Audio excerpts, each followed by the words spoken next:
change oil natin tong Supremo, no? Meron tayo, ang motor natin ngayon ay Supremo TMX Supremo.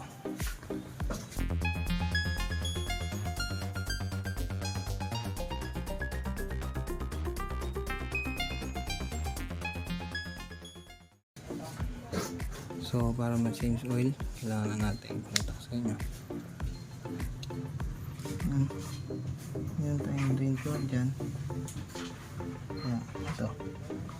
Yan yung drain plug natin. Buksan natin. 12mm lang yan na bolt.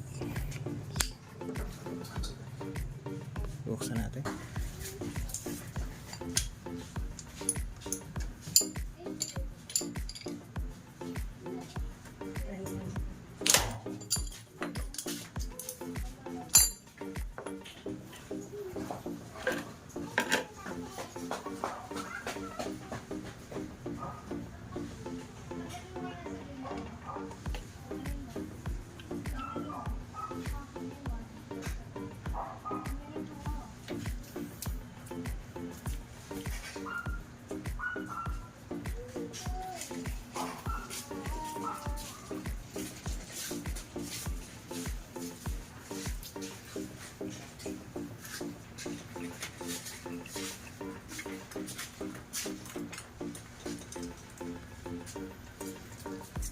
So para mas mabilis, tinanggal ko yung dipstick niya.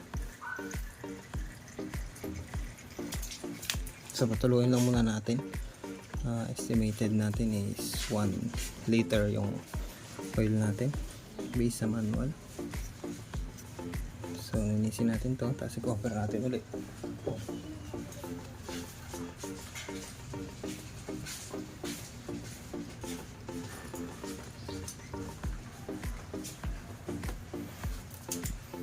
Yung change oil nga pala natin ngayon ay first na 500 kilometers change oil.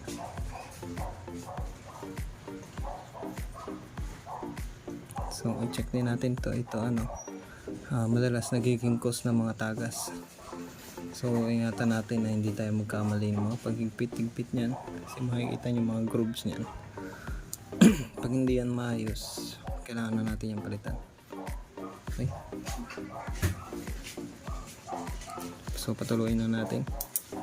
Tayo natin matapos sumulo. So yun guys, wala nang tumutulo. Check natin.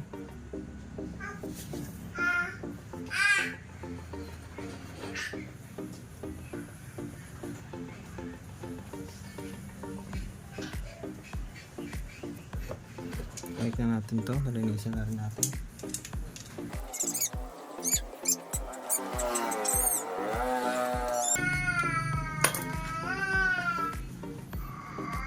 Check natin yung oil.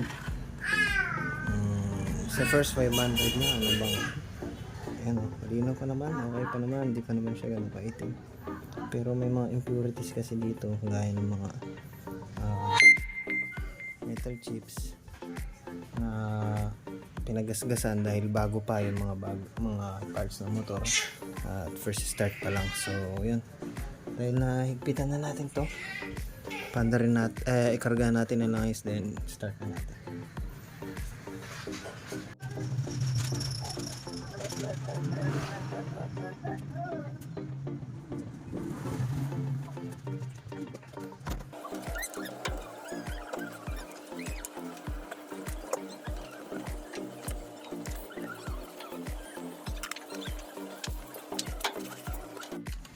Tapos pag okay na mga paps, i-reset natin itong kanyang trip meter. Actually itong trip meter niya